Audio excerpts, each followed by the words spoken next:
Copy कैसे लिखें exam में कि एग्जामिनर 100 में 100 नंबर देने को मजबूर हो जाए, आपका एक भी नंबर चाहकर भी वो कट ना कर पाए। तो इसके लिए आपको सही तरीका सीखने होंगे और कुछ गलती नहीं करने होंगे, जो मैं इस वीडियो में बताने वाला हूं। तो अगर आप इस वीडियो को ध्यान से फुल वॉच कर लेते हैं तो आपको कोई और वीडियो देखने की जरूरत नहीं होंगे।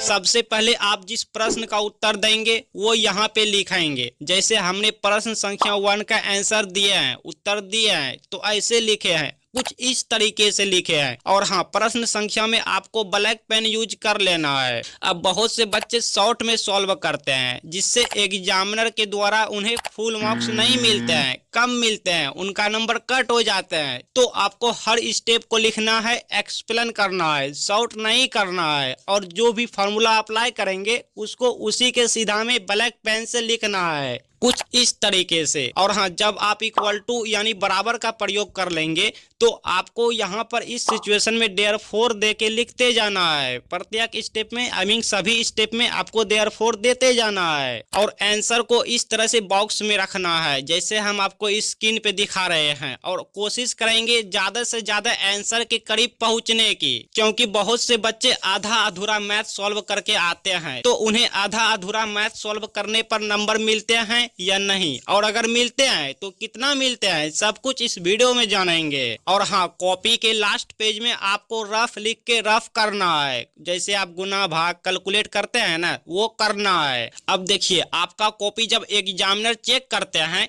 तो एग्जामिनर के पास आंसर की दिए जाते हैं मैथमेटिक्स में, ठीक है। मान लीजिए आपका ये आंसर शीट है और आपने ये क्वेश्चन का आंसर यहाँ पे प्रेजेंट किया है, ये क्वेश्चन आप यहाँ पे दिए हैं आंसर, ठीक है। और यही same to same question examiner के आंसर में रहेंगे। अब देखिए यहाँ पे होते क्या है कि आप मान लीजिए इस क्वेश्चन को सॉल्व किए हैं और सॉल्व करते करते करते करके आपका ना ये वाला आंसर आया है। जी हाँ, आपका आंसर ये आया है, लेकिन एग्जामिनर के आंसर शीट में ये आंसर नहीं है, ये वाला आंसर है। एग्जामिनर के पास जो आंसर की दिए जाते हैं तो उसका आंसर ये है, मतलब आपका आंसर और एग्जामिनर का आंसर दोनों का अलग है, सेम नहीं मिल रहा है, मैच नहीं हो रहा है।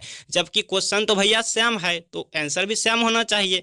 तो अब ऐसे में तो आपका नंबर कट हो जाएंगे ना, कुछ स्टूडेंट का सवाल है। तो यहाँ पे आप ध्यान से देखिए, क्वेश्चन तो सेम है लेकिन आंसर अलग है, तो क्या एग्जामिनर अब नंबर कट कर लेंगे? तो देखिए, अगर आपका सॉल्व करने का मेथड सही है, एक्सप्लेनेशन भी सही है, कहीं गलत नहीं है, फिर भी एग्जामिनर के आंसर में आंसर और आपके आंसर शीट का आंसर अलग है, समझ रहे हैं ना।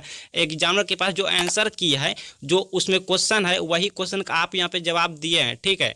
तो आपका आंसर अलग है, उनका आंसर अलग है, तो क्या ऐसे में आपका नंबर कट कर लेंगे? तो नंबर नहीं काटे जाएंगे। क्यों नहीं काटे जाएंगे भाई? क्योंकि एक क्वेश्चन का आंसर कई अलग अलग हो सकता है। अब वो कैसे? तो देखिए, डिपेंड हम सभी पर है। जैसे मान लीजिए क्वेश्चन सॉल्व करके जो किताब छपवाते हैं, वो क्या करते हैं भाई, क्वेश्चन सॉल्व करके जो किताब छपवाया है वो क्या करते हैं कि क्वेश्चन सॉल्व करने का जो क्वेश्चन सॉल्व करने वाला जो होता है, इसके आगे सॉल्व नहीं कर पाता है, तो वो इसी को किताब में आंसर बता देता है, और ये आंसर एग्जामिनर के की में रहता है। ध्यान से सुनिए, ये जो एग्जामिनर के आंसर की में है, ये मान लीजिए ये किताब में जो आंसर है वही आंसर है, ठीक है। जो किताब लिख के जो छपाया है वही आंसर एग्जामिनर के की में है, लेकिन आप इससे भी 2 स्टेप आगे सॉल्व करके ना ये आंसर लाए हैं।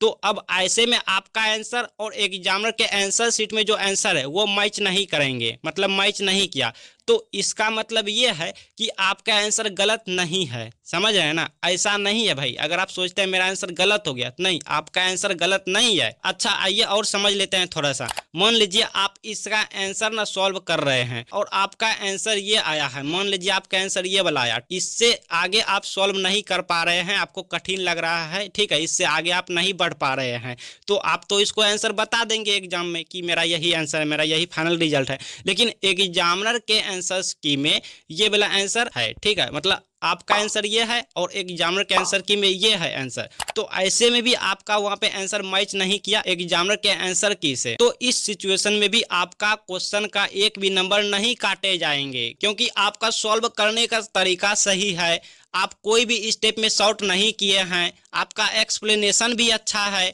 और आप आंसर के काफी करीब हैं। लेकिन संख्या वाले आंसर में आपको answer same to same match करवाने होंगे एग्जामिनर के आंसर की से। वो कैसे? मान लीजिए ये आपका आंसर शीट है, ठीक है, और आप इस क्वेश्चन का आंसर यहाँ पे दिए हैं। आपका क्वेश्चन जो भी हो, ठीक है, लाइक हम तो आपको एक डेमो सिखा रहे हैं, चलो भैया हम ये क्वेश्चन ले लिए।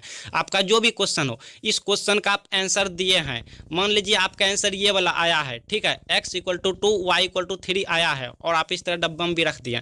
लेकिन एग्जामिनर के आंसर की में क्या है ना कि आपका क्वेश्चन मतलब सेम टू सेम तो क्वेश्चन है, लेकिन इसका आंसर अलग है।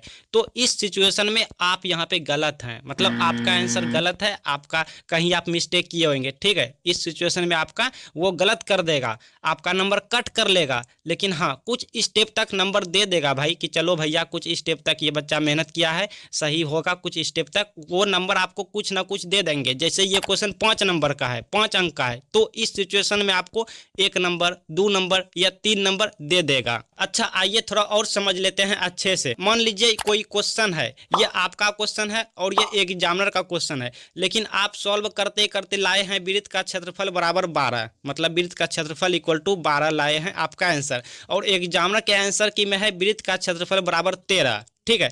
तो इस सिचुएशन में आपका यहाँ पे नंबर कट कर लेंगे, क्योंकि ये संख्या वाला आंसर आ रहा है, इसमें सेम टू सेम आनी चाहिए भैया। ये इक्वेशन थोड़ी ना है, इक्वेशन में सेम टू सेम नहीं आया, चलो कोई बात नहीं। इक्वेशन वाले क्वेश्चन का होता है, एक क्वेश्चन का कई आंसर रहता है, लेकिन ये संख्या वाले में तो एक क्वेश्चन का एक ही आंसर होगा, या तो 12 या तो 13, यही सही है। तो एग्जामिनर के आंसर की में 13 है, तो यही 13 सही होगा।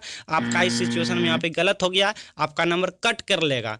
अच्छा, अब मान लीजिए आपका आंसर यहाँ पे वृत्त का क्षेत्रफल बराबर 5 आया। सपोज कीजिए भैया, मान लीजिए आपको हम डेमो सिखा रहे हैं, ठीक है, तो वृत्त का क्षेत्रफल बराबर 5 आया और एग्जामिनर के पास भी 5 है, ठीक है, तो भी आपका यहाँ पे नंबर कट कर लेंगे। क्यों? क्योंकि आपने क्षेत्रफल का यूनिट नहीं लिखे हैं, क्षेत्रफल का इकाई मात्रक जो होता है वो आप नहीं लिखे हैं, आप सिर्फ 5 लिख दिया है।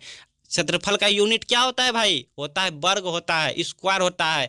तो आपको 5 सेंटीमीटर स्क्वायर लिखने होंगे। अगर मीटर में रहेंगे तो 5 मीटर स्क्वायर लिखने होंगे, तब जाके सही होगा, फुल मार्क्स मिलेगा। मतलब आपको यूनिट भी लिखना है। और हाँ, एग्जामिनर को ज्यादा ना खोजना पड़े कि इस क्वेश्चन का एंड कहाँ है, मतलब इस क्वेश्चन का आंसर कहाँ है, इस क्वेश्चन को एंड कहाँ किया है बच्चे ने। तो इसके लिए आपको ना आंसर को बॉक्स में रख देना है, इस तरह से डब्बा बना के रख देना है। अब देखिए, डब्बा ऐसा नहीं होना चाहिए, गोल नहीं होना चाहिए भैया। गोल होगा तो गलत, उसे गलत का वो सिंबल होता है, गलत का चिन्ह होता है।